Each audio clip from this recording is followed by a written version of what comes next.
안녕하세요. 1년 6개월 결혼 생활에서 탈출해서 마음 많은 부자로 살고 있는 35살 여자 사람입니다. 결혼해서 탈출했다는 표현이 좀 우습네요.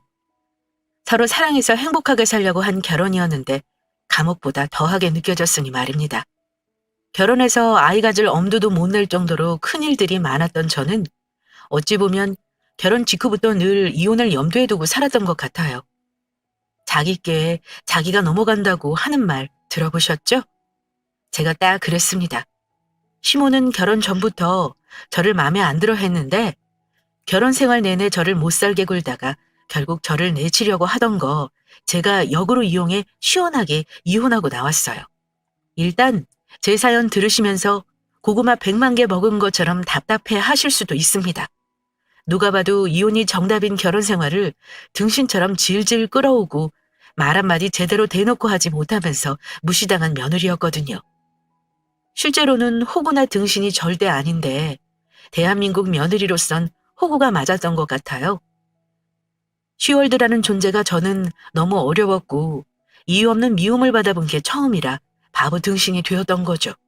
하지만 나중에는 정신 차리고 시원하게 할 말하고 나왔으니까 마지막 사이다 부분까지 꼭 들어주시기 바랍니다.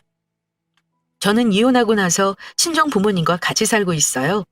실은 엄마가 저 결혼하고 얼마 안 돼서 암 진단받고 투병을 오래 하셨습니다. 지금은 많이 회복되셨지만 투병하는 중에 저의 이혼 과정을 다 지켜보시면서 참 가슴 아파하셨습니다. 시모가 말을 어찌나 못되게 하는지 저한테 무슨 말까지 하셨냐면요. 자기네 집에 암 유전자 가진 사람이 있는 게 싫다는 말까지 한 양반입니다. 그때 얼마나 속으로 이를 갈았는지 모릅니다. 친정엄마에게는 그런 말을 안 했지만 제가 엄마 투병하는 거 돕느라 거의 친정에 매달려 있었던 걸로 혹시 흠잡힌 게 아닌가 해서 엄마가 걱정을 많이 하셨어요. 혹시 너 이혼하는 게 엄마 때문 아니니? 너 시댁에서 괜한 트집 잡는 것 같아서 엄마가 너무 화가 나. 내가 싫으니까 그냥 억지 부리는 거지 그게 왜 엄마 때문이겠어? 걱정하지 마, 엄마. 내일은 내가 알아서 해. 엄마는 내 걱정 말고 얼른 몸 회복할 생각만 하시라고요. 엄마는 저 이혼하는 거 어떻게든 막아보고 싶으셨겠죠. 하지만 저는 이미 그때부터도 이혼을 생각하고 있긴 했습니다. 사람의 운명이라는 게 진짜 있는 건지도 모릅니다. 안 될 인연을 억지로 엮으려고 하니 모든 순조로운 게 없었어요. 전 남편과 결혼하는 과정도 우여곡절이 참 많았습니다. 결혼 준비 때부터 의견 차이들로 크고 작은 갈등이 있었습니다. 겨우 지역이 서로 달라 주거 문제 처리하는 것부터 각 집안에 의견 전달할 때도 의견이 달라 많이 싸웠고요. 직장 업무하면서 이것저것 준비하는 것들이 너무나도 버거웠지만 제대로 이해받지 못하는 느낌이었어요. 우리 부부는 어느 정도 서로 갈등을 안고 시작했습니다. 가장 큰 문제는 둘 다 돈이 없어 대출을 끼고 신혼을 시작했다는 거였죠. 제로인 줄 알았는데 결혼하고 보니 마이너스라는 거 알았고요. 그래서 신혼집 구하는 것부터도 힘들었습니다. 제 친정에서 도와주신 덕분에 돈을 더 보태 겨우 전셋집 마련할 정도였습니다. 남편과 저는 그 당시 32 동갑이었고 둘 다 직장 생활을 했습니다. 남편은 이군 건설사에 다녔고 저는 출판사에 오래 근무했어요. 댁에서는 결혼 전부터 저를 별로 마음에 들어하지 않으셨습니다. 제가 나이가 많다며 트집을 잡으셨고 직업도 마음에 안 든다고 말씀하셨어요. 자기 아들이 세상에서 제일 잘난 줄만 알던 시어머니라 제가 며느리감으로 부족하다고 대놓고 표현하셨고요. 특히 기억에 남는 시어머니 말이 있었는데요. 요즘은 남자가 꼭 집을 해가야 하는 시대는 아니잖니? 반반 결혼이니 뭐니 많이들 하더라. 돈 모아서 결혼할 생각하면 40 넘어도 못하는 게 결혼이야. 이렇게 말씀을 하시면서도 은근히 결혼해서 해야 하는 며느리의 도리는 강조하시는 분이었습니다. 게다가 돈도 없으면서 결혼 준비할 때 저한테 바라는 건 어찌나 많은지 툭하면 전화하셔서 이거 사라 저거 사라 참견질까지 하셨습니다. 소파는 무조건 천연가죽으로 된 걸로 사라. TV나 세탁기도 한 번 사면 오래 써야 하니까 그거 좋은 걸로 사. 너 가구 보러 갈 때 내가 같이 가서 골라주는 건 어떠니? 예산이 많지 않아서요. 미리 금액에 맞춰 봐둔 게 있어요, 어머니. 살림은 제가 하고 싶은 걸로 고를게요. 네가 뭘 볼 줄 안다 그래? 어른이 가서 같이 봐주겠다면 예 알겠습니다 하면 되는 것이지 원. 시모랑 같이 가는 게 싫어서 그러는 거지? 신혼살림을 당신이 골라주시겠다는 거 난감해하며 거절했는데 그게 서운했는지 나중에 남편에게 전화해 저를 시모 말을 버릇없이 거절하는 이상한 예비 며느리로 만들어 놓기도 했습니다. 한마디로 남편과 제 사이를 이간질한 거죠. 그뿐만이 아니었습니다. 서로 없이 시작하는 결혼이라 예물이나 예단 같은 거 하지 말자고 의견 모았고 준비를 안 했어요. 그런데 이번에는 신우에게 연락이 왔는데 엉뚱한 얘기를 하더라고요. 올케가 잘 모르나 본데 내가 결혼해봤으니까 얘기해주는 거야. 현금 예단 안 하면 여자 쪽에서 아무리 많이 와도 욕먹는 거 몰라?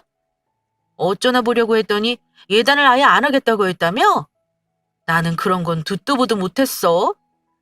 가족들 옷 입을 돈이라도 준비해와야 나중에 말 안 나올 거야. 무슨 말인지 알지? 아예 안 하려는 건 아니었고요. 부모님 한복은 해드리려고 했어요, 형님. 우리 가족이 5인데 엄마 아빠 한복만 해드리려고 했어? 가족들이랑 큰집 식구들 옷값은 줘야 하는 거야. 그래야 욕 안 먹어.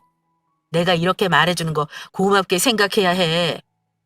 예비 신우가 예단을 노골적으로 요구하는 바람에 500 정도 돌려받지 않고 드리려고 했던 걸 1000만 원으로 늘려 예단비도 준비했습니다. 물론 돌아오는 거 없었고요. 이거 말고도 다 못한 얘기들이 잔뜩이지만 넘어가고요.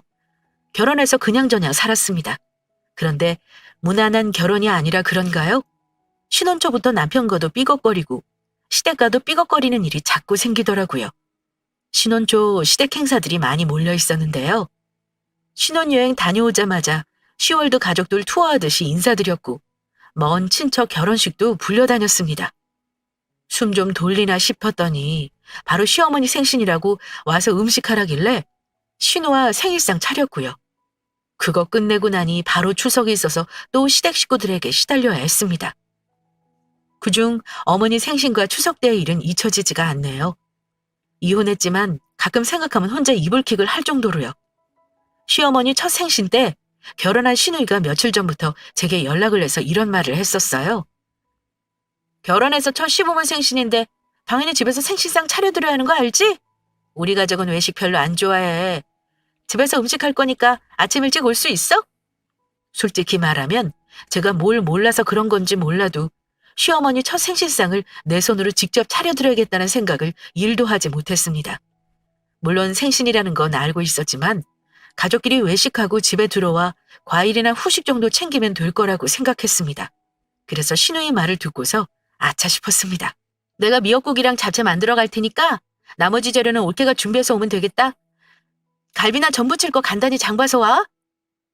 알았다 대답하고 저는 나름 식재료까지 준비해 어머니 댁으로 일찌감치 갔습니다. 장을 보려니 그것도 거진 30만 원 가까이 들더라고요.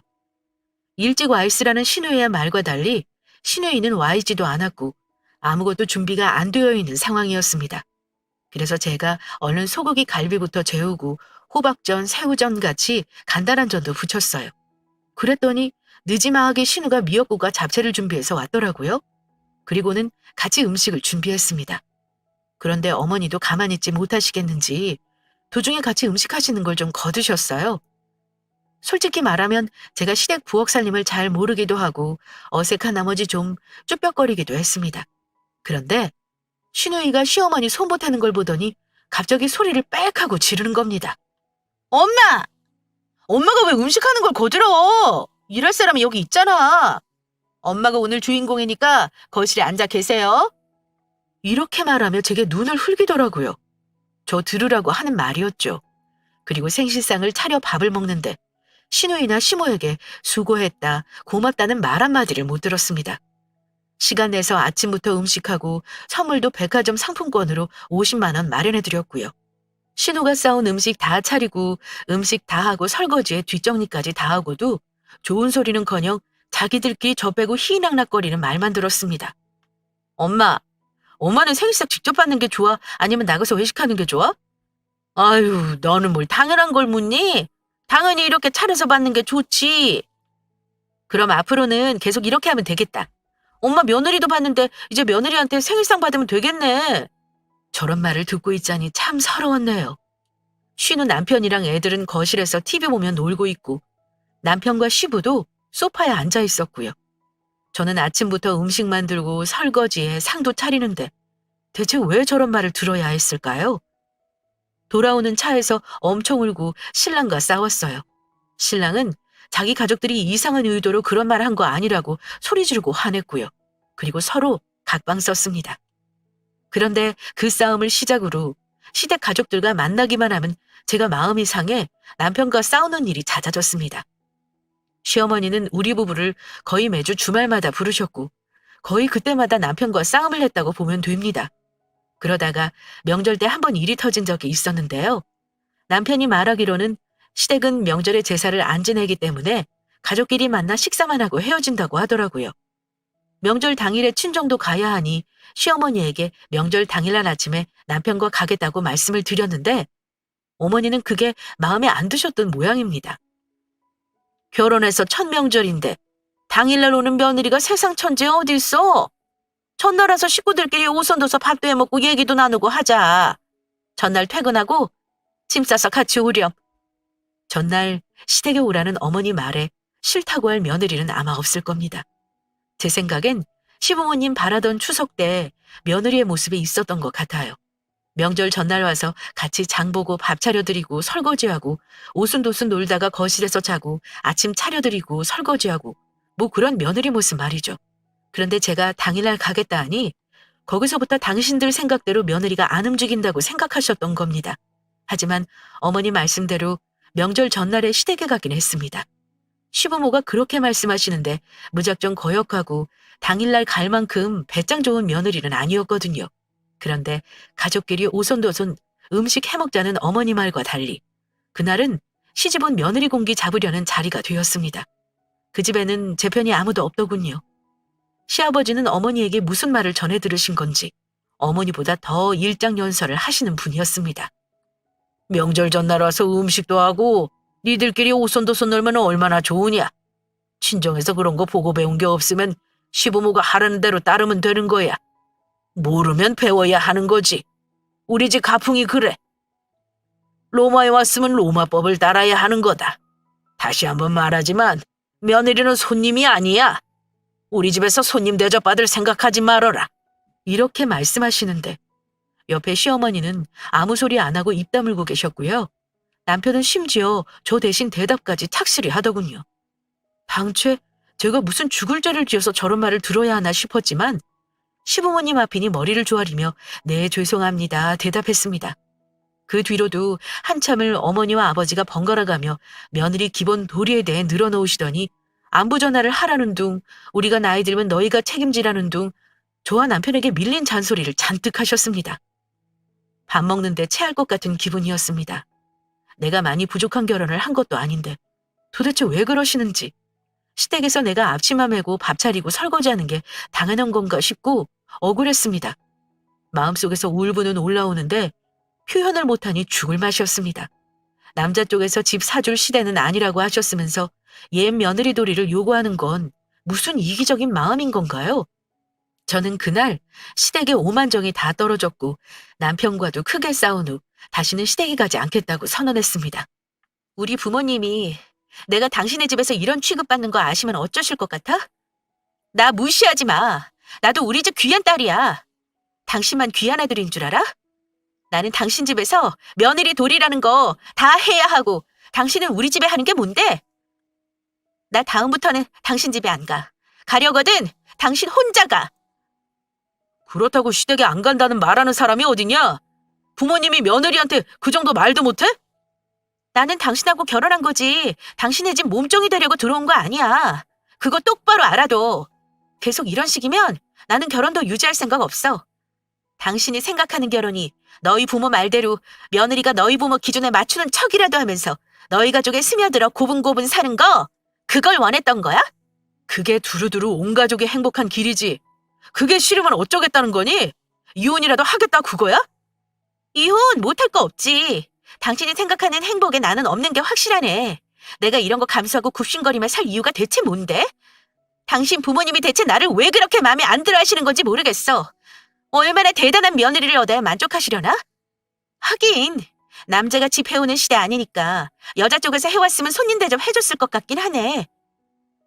그런 식으로 비꼬지 마. 우리 부모님이 그런 분들로 보여? 당신 마음이 꼬여서 그런 걸 왜 우리 부모님 탓을 하는지 모르겠다. 남편은 제 말을 전혀 이해하려 들지 않고 자기 말만 했습니다. 저는 정말로 이혼까지 생각하고 있었기 때문에 친정 부모님에게도 이 일을 말씀드렸어요. 당연히 아빠가 노발대발하시면서 해답을 내려주셨습니다. 자네 부모님이 내 딸 면전에 대고 그런 말 못하게 자네가 막아줬어야지. 다시 한번 내 딸 입에서 그런 말 나오면 그때는 내가 이혼시킬 테니까 그리 알게. 아빠 말을 듣고 속 좁은 이 인간은 대답은 했지만 삐쳐서 한동안 저랑 말도 섞지 않았습니다. 부부 사이는 무촌이라지요. 싸울 땐 한없이 밉다가도 또 맨날 싸우는 건 아니라 좋을 때도 있는 게 부부라는데 한번 삐딱선을 타니까 서로 한 공간에 있는 게 불편해지더군요. 게다가 남편은 승진하겠다는 야망이 있는 사람이라 회사 생활에도 목숨을 걸었습니다. 맨날 회식에 술이 만취돼서 들어오고 바깥 일로 바쁘다면서 저한테 점점 관심을 두지 않기 시작했습니다. 결혼한 지 딱 1년 되는 결혼기념일에도 남편은 회식하느라 집에 새벽까지 안 들어오더군요. 저는 점점 더 결혼 생활이 버겁고 외로웠죠. 거의 매일 이혼을 생각했다고 해도 과언이 아니었습니다. 시댁의 만행도 멈추지 않았고요. 시어머니는 별 시답지도 않은 이유를 대며 서운하다는 말을 남편에게 자주 하셨고 남편은 자기 부모님에게 들은 말을 제게 그대로 전했습니다. 한마디로 중간 역할이 뭔지도 모르는 듯 했어요. 저에게 이것저것 요구하는 건 기본에 어른이니까 맞춰드리는 척이라도 해야 한다면서 본인도 기본적으로 본인 부모 말이 맞다고 생각하는 사람이었어요. 그런데 나쁜 일은 한 번에 온다고 했던가요? 그즈음 하필이면 저희 친정집에 우환이 생겼습니다. 친정엄마가 건강검진에서 위암을 진단받게 되신 거예요. 다행히 초기라고는 했지만 저는 친정엄마가 암에 걸릴 거라고는 한 번도 생각을 안 하고 살았던지라 큰 충격을 받았습니다. 세상에 초기라고 해서 쉬운 암은 없다잖아요.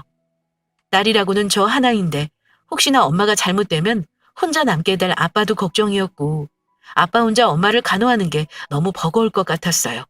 그래서 남편과 상의를 했는데 남편이 저한테 웬일로 통큰 제안을 하는 겁니다. 장모님 병원 왔다 갔다 하려면 당신이 해야 할 텐데 차라리 당분간 친정에서 지내는 게 어때? 가까운 것도 아니고 3시간 거리를 운전하고 다니느니 차라리 그게 낫겠어. 나도 그 생각 안 한 건 아닌데 당신 내가 친정에 가 있어도 괜찮겠어? 당신 혼자 살림하고 차려 먹는 거 할 수 있겠냐고. 내가 애야? 밥이야 회사에서 먹고 와도 되고 청소는 뭐 나 혼자 있는데 얼마나 어지르겠어? 걱정 말고 장모님 병간호나 신경 써. 저는 남편이 그래도 우리 부모님을 생각하는 마음에 저를 친정에 가 있으라고 한 줄만 알았습니다. 그때는 결혼해서 처음이자 마지막으로 친정에 가라고 한 남편에게 고맙다는 생각도 했고요. 어쨌든 저는 엄마 암투병하는 동안은 친정에서 지내게 되었습니다. 그리고 직장에도 가족 병간호를 위해 1년간의 휴직계를 내버렸고요. 그때부터 남편과 주말 부부처럼 지냈습니다. 그런데 제가 엄마 병간호를 위해 친정에서 지낸다는 걸 시모는 굉장히 못마땅해 하셨던 것 같습니다. 당분간 시댁에 못 갈 것 같기도 해서 말씀을 드렸는데 말이라도 우리 엄마 안부는 한번 물어봐 줄 줄 알았습니다. 하지만 시어머니는 암에 걸린 친정엄마보다는 자기 아들 밥 해먹는 게 걱정이셨는지 저한테 이러시는 겁니다. 그럼 우리 숭우 혼자 힘들겠구나. 네가 일주일에 한 번씩은 와서 반찬도 해놓고 밀린 빨래도 해놓고 해. 회사 다니면서 집안일까지 남자는 못한다. 아휴, 너희 부모도 참 복이 없구나. 시집간 딸 자식한테 기댈 수밖에 없는 게 박복한 게 아니면 뭐겠어? 이렇게 어처구니 없는 말만 하시더군요. 어머니 말 듣고 그럼 그렇지 하는 생각만 들고 대꾸할 기운도 없어 그냥 아무 말 없이 끊어버렸습니다. 그렇게 주말 부부처럼 살게 된 것이 우리 부부가 이혼하게 된 결정적인 사유가 되어버릴 거라곤 그때는 전혀 생각을 못했습니다. 결혼한 유부남이 아이도 없고 집에는 마누라도 없으니 시간이 남아 돌았겠죠. 그러면 남자가 반드시 딴 생각을 하기 마련이더군요. 초반에는 저도 집에 신경 쓸 겨를 없이 엄마 간병에만 몰두했습니다. 엄마는 수술하고 나서도 항암과 회복 때문에 긴 시간 투병을 해야 해서 사실상 끝이 보이지 않는 싸움이나 마찬가지였어요. 아빠가 아직 경제활동을 하셨고 보험을 들어놓았던 것이 다행이라면 다행이었죠. 엄마가 항암하면서 저도 조금 시간적인 여유가 생겼고 한 달에 한두 번 정도 못 가던 집에 일주일에 한 번씩은 가게 되었습니다. 여자의 촉이 발동할 때는 다 이유가 있는 거 다들 아시죠? 주말 부부로 산 지 몇 달 지나지 않아 집에 갈 때마다 이상한 느낌이 들더라고요. 남편은 정리정돈을 못하는 사람인데 남편 속옷 서랍에 속옷 개어놓은 것이 기존 방식과 다른 방식으로 되어 있는 거 보고 좀 이상했습니다. 그리고 수건도 남편이 개는 방식과 다르게 정리가 되어 있었고요. 내 집인데도 불구하고 뭔지 모를 위화감을 느꼈는데요. 결정적으로 안방과 거실의 갑티슈가 다 비어져 있었고 제가 갈 때마다 쓰레기통이 늘 깨끗이 비워져 있는 거예요. 남편은 절대 분리수거를 미리 하거나 저 온다고 깨끗이 청소를 하는 사람은 아니거든요. 순간 머릿속에서 문득 누가 집에 왔었나 하는 생각이 스치더라고요. 설마 하는 마음과 함께 혹시 그 누군가가 남편이 바람 피우는 여자라면 나는 어찌할 것인가 하는 것으로 생각이 흘러갔습니다.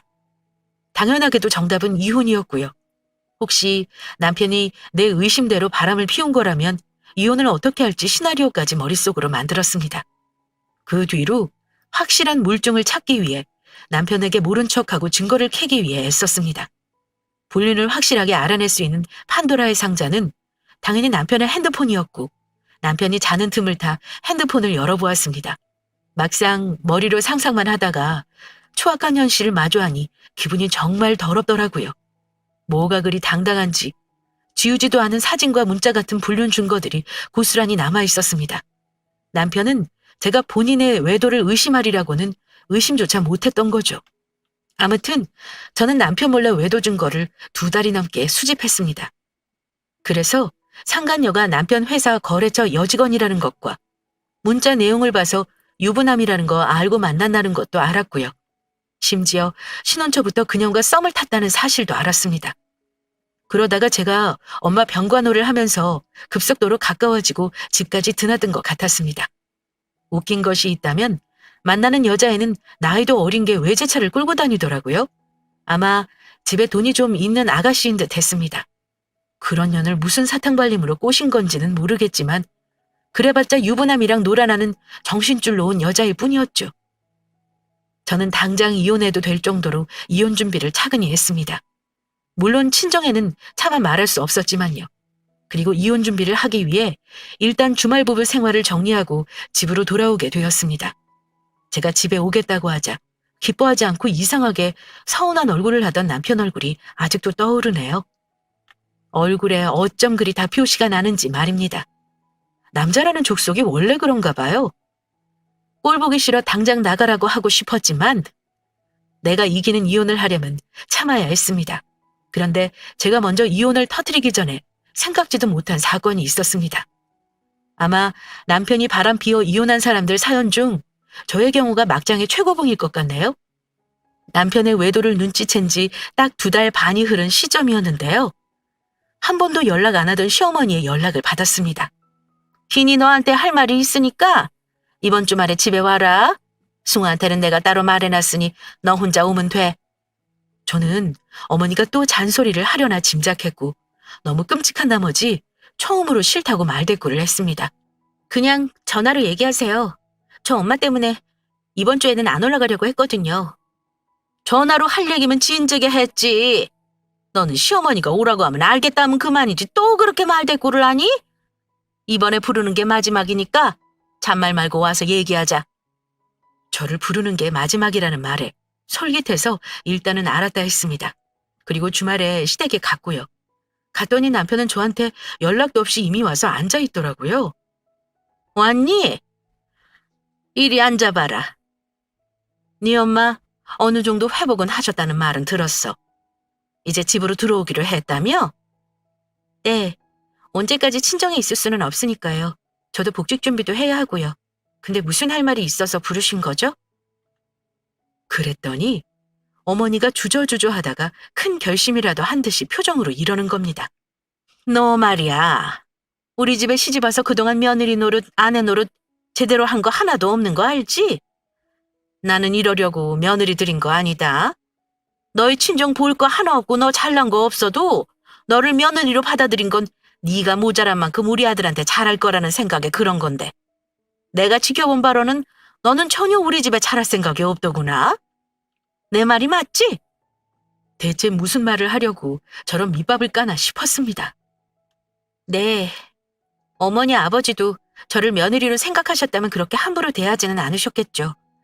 저희 부모님도 저 사람 잘난 거 하나 없지만 제가 좋다고 하니까 사이로 받아주신 거 아시죠? 한마디를 안 지는구나. 한마디를 안 줘. 아무튼 내가 하고 싶은 말은 그냥 우리 아들하고 이혼했으면 한다. 너희들이 이렇게 살아봤자 무슨 의미가 있니? 그동안 모은 돈도 없고 집도 없고 제자리 걸음에 나아지는 것도 없고 말이다. 더 늦기 전에 서로한테 좋은 짝을 만나는 게 좋겠다 싶어. 너도 그동안 나나 네 남편 때문에 상처 많이 받았을 텐데 둘이 조용히 갈라서는 게 어떠냐? 내 마음은 정해졌으니 너만 우리 아들하고 순순히 이혼해주면 된다. 기가 막혔습니다. 이혼하자고 내가 먼저 요구를 해도 시원찮을 판에 시모 입에서 이혼하라는 말이 먼저 나올 줄은 몰랐어요. 옆에서 병신같이 자기 엄마 말에 고개를 끄덕이는 남편 놈 보니 머리통을 한 대 치고 싶고 목구멍으로 욕지기가 올라오더군요. 어머니, 지금 저한테 뭘 원하시는지는 알겠는데요. 죄송하지만 제가 순순히 이혼은 못 해줘요. 혹시 그거 아세요? 우리나라는 유책 배우자가 이혼 요구 못하게 되어 있는 거요. 그러자 남편과 시모의 눈이 휘둥그레지는 겁니다.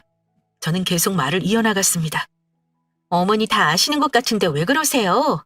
아들이 다른 여자 있는 거 저도 알아요. 근데 저더러 조용히 갈라서라고요? 제가 왜 그래야 하는데요?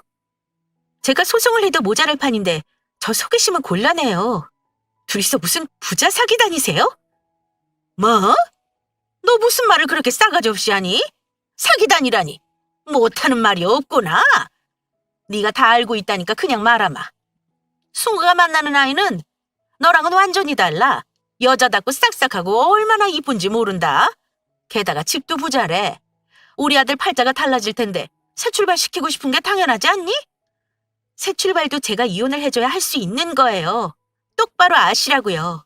제가 이혼 안 해주면 그 여자랑 남편은 그냥 더러운 불륜일 뿐이라고요. 남편 놈은 제가 모든 걸 알고 있다는 거에 몹시 당황했습니다. 당신 다 알면서 모른 척한 거야? 당신 진짜 무서운 사람이다. 당신이 먼저 이혼하자고 했어야지. 대체 왜 모른 척한 거야? 증거를 모아야 소송이라도 하지. 내가 순순히 이혼하면 당신만 좋은 일 만들어주는 건데 내가 미쳤어? 내가 어찌하면 이혼해줄 건데. 당신이 원하는 대로 해줄게. 이혼만 해줘. 제발 부탁이다. 당신도 이혼 원하는 거 아니었어? 위자료 얼마 원해? 달라는 대로 주고 우리 살던 집 보증금도 당신이 보탠 돈 다 주고 더 보태서 나눌 테니까 제발 이혼해줘. 솔직한 제 심정을 말씀드려볼까요? 저는 그 상황이 아주 고소했습니다. 제가 예상한 시나리오는 아니었지만 확실한 건 제가 원하는 것도 이혼이었으니까요. 그런데 손 안 대고 코 푼다는 게 이런 건가 봐요. 이혼소송 준비 잔뜩 해놓은 게 무색하게도 시워드 쪽에서 이렇게 이혼하라고 나온다니 말입니다. 이혼은 시댁에서 요구했지만 손에 쥔 카드는 제가 더 유리한 셈이었고요. 저는 마치 밀당을 하듯 이혼을 제 쪽에서 유리하게 할 수 있는 위치가 되었던 겁니다. 나도 어차피 이혼할 생각이었는데 자기들끼리 알아서 이혼거리를 만들어줬으니 얼마나 웃긴 일인가요? 위자료 3천 내놔. 어차피 당신 가진 돈은 그게 전부잖아? 그냥 그년이랑 새로 시작해. 그 정도면 나쁘지 않지? 알았어. 위자료 3천. 네가 이혼 도장만 찍어주면 바로 보낼게. 그리고 집 보증금 3분의 2는 나한테 줘. 내가 보탠 돈도 있으니까 불만 없는 걸로 할게. 그리고 이혼 소송 안 하는 대신 나머지는 내가 하고 싶은 대로 할 거야. 뭘 하고 싶은 건데? 당신 원하는 거 위자료잖아. 돈 받는 것보다 중요한 게 뭐 있어? 글쎄, 당신하고 이혼하더라도 상간녀는 조져놔야 하지 않겠어? 그러자 남편 얼굴이 사색이 되더라고요. 아무리 남편에게 애정이 없다고는 하나 저를 배신한 남자에게 위자료만 받고 순순히 이혼을 해주는 바보는 아닙니다. 소송 없이 원하는 대로 재산 나누는 거 말고도 상간녀 응징이 남아있었죠. 남편과 사는 집은 바로 내놓았고 저는 친정으로 왔습니다. 위자료 입금 확인하고 나서 남편과 법원 가서 협의 이혼 서류 냈고요. 아이가 없으니 숙려기간도 한 달만 있더라고요. 이혼은 생각보다 빨리 마무리되었습니다. 이혼하고 나서 저는 상간녀 소장을 그년 집으로 날려보냈어요. 모든 내용을 그년 회사에도 내용 증명으로 보냈고 법이 허용하는 테두리 안에서 할 수 있는 모든 걸 했습니다. 그런데 그 집에서 난리가 난 모양이더라고요. 남편 놈이 전화가 왔는데 저한테 사정사정을 하는 겁니다. 부탁인데 상간녀 소송은 취하해주라. 당신이 원하는 위자료 그거 내가 줄게. 어? 그 집에서 난리가 났어. 어떤 부모가 자기 딸이 유부남이란 노란한 거 알고 가만히 있겠냐고. 당신이 원하는 대로 다 해줬잖아. 제발 상간녀 소송은 취하해줘. 내가 이렇게 부탁할게. 그년이 잘못했다고 빌어도 모자랄 판에 당신이 왜 이러는 건데? 너 설마 그년의 집에는 총각 행세라도 한 거니? 미친놈. 아주 정신이 나갔구나. 세장가가 그렇게 가고 싶어? 미안하지만 소송 취하할 생각 없어. 그년한테 바람 피운 거 아니라고 잡아떼라고 하지 그래? 아마 바람 안 피웠다는 증거는 내야 할걸? 그년네 부모도 알아야 할 거 아니야. 자기들이 가정 파기하고 유부남이랑 결혼하려는 거 말이야. 남편이 여러 번 소송을 취하해달라고 했지만 저는 들은 척도 안 했습니다. 괘씸한 것이 제가 위자료 2천만 원 요구했는데 상간녀는 외도를 인정 안 하고 항소를 하더군요. 시간을 끌려는 의도가 다분히 보였죠. 그래서 저도 똑같이 치사하게 대응해줬습니다. 민사를 걸면 통장 가압류, 부동산 가압류가 가능합니다. 그래서 전 민사 걸고 1년 6개월 만에 승소해서 그년의 월급에 가압류를 걸었습니다. 결국 그녀는 회사를 관두었고 퇴직금도 가압류 조치를 해서 제가 다 챙겼습니다. 제가 그쯤 하니까 세상 애틋하던 둘 사이도 금이 갔나 봅니다. 상간녀네 집에서도 딸이 이혼남과 결혼하는 걸 반대했겠죠. 결국 전 남편과 상간녀는 싸우고 헤어지더군요. 그 인간은 자기 뜻대로 일이 안 풀리자 저한테 독한 년이라며 온갖 악담을 퍼붓더군요. 심지어 전화를 차단했던 전 시모까지 엉뚱한 전화번호로 전화를 걸어서는 저한테 뭐라고 했냐면요. 곱게 헤어지고 네 갈 길이나 갈 것이지. 꼭 이렇게 해서 내 아들 팔자 고치는 걸 회방 놨어야 했니? 너 그러고도 잘 사나 보자. 이혼한 여자가 얼마나 살기 힘든지 네가 아직 매운맛을 못 봐서 그래. 아줌마 미쳤어요? 이혼한 지가 언제인데 저한테 아들 못난 탓을 하고 그러세요? 뿌린 대로 거두는 거예요. 그 인간이 저한테 나쁜 짓 했는데 설마 팔자 고치고 잘 살 수 있을 거라 생각하신 거예요? 제발 정신 차리세요. 저 못 살기를 바라시나 본데 죄송하지만 저 너무 잘 살아요. 그 인간하고 헤어지니까 승진도 했고요. 일도 술술 풀리고 돈도 잘 모이네요. 지금 와서 말하는 건데요. 제가 먼저 이혼하자고 하려고 했거든요. 근데 때마침 어머니가 아들 팔자 고치겠다고 이혼해달라고 하더라고요. 그때 얼마나 속이 뻥 뚫리던지. 정말 고마워요, 어머니. 쓰레기 같은 그 인간이랑 헤어지게 해주셔서요. 어머니가 제 인생을 구해주셨네요. 감사합니다. 제가 이런 말을 하며 전시모를 살살 약올렸습니다. 그랬더니 어지간히 분했던지 저에게 상당한 요구까지 했습니다. 뭐, 너 인연? 뭐가 어쩌고 어째? 너 받아간 그 위자료인지 뭔지 토로내라. 우리 아들 재혼 다 망쳐놨는데 내가 그냥은 못 넘어간다. 이미 내 주머니에 들어온 돈을 무슨 수로 가져가시게요? 죄주 있으면 한번 해보세요. 아들 잘못으로 저한테 준 돈인데 이제 와서 그게 아깝다는 생각이 드시나 봐요? 뭐 방법은 하나 있네요. 아들하고 결혼시킬 다른 돈 많은 이혼녀라도 찾아보시던가요. 저한테 앞으로 연락하지 마세요. 한 번만 더 전화하거나 문자하면 경찰에 신고해서 정신력 피해 입은 것까지 청구할 거니까 그렇게 아세요. 저는 전시모 대답도 안 듣고 전화를 끊어버렸습니다. 분해서 부들거릴 전시모 표정을 생각만 해도 속이 다 시원했습니다. 자기 아들 재혼 못 시킨 게 제 잘못인가요? 못난 자기 아들 잘못이죠. 자업자득인 줄도 모르고 무슨 잘못을 했는지도 모르는 거 보니 소름이 끼칠 정도였습니다. 아들 이혼시키고 새장가 보내려는 추악한 마음을 가졌던 시모잖아요. 정상적인 사고방식을 가진 사람이 아니었습니다. 아들 바람 피운 여자랑 맺어주려고 며느리에게 이혼하라고 하는 시어머니가 세상 천지에 있을까요? 전 한 번도 못 봤습니다. 그 후 한동안 연락은 못 들었는데 최근에 그 인간 소식을 듣긴 했습니다. 당장이라도 팔자 고칠 것 같더니 아직까지 자기 부모 집에 얹혀 산다고 하더라고요. 게다가 투자를 잘못해서 돈을 크게 날려먹어 부모님 집도 작은 곳으로 옮겼다고 들었습니다. 저는 이혼하고 아파트를 사는데 그 인간은 있던 돈에 부모 집까지 날려먹은 거죠. 헤어진 마당에 이런 마음 유치하지만 솔직히 고소하네요. 결혼 초반부터 딱 부러지게 말하지 않고 살았냐며 저 나무라실 수도 있습니다. 기혼자분들이라면 아실 겁니다.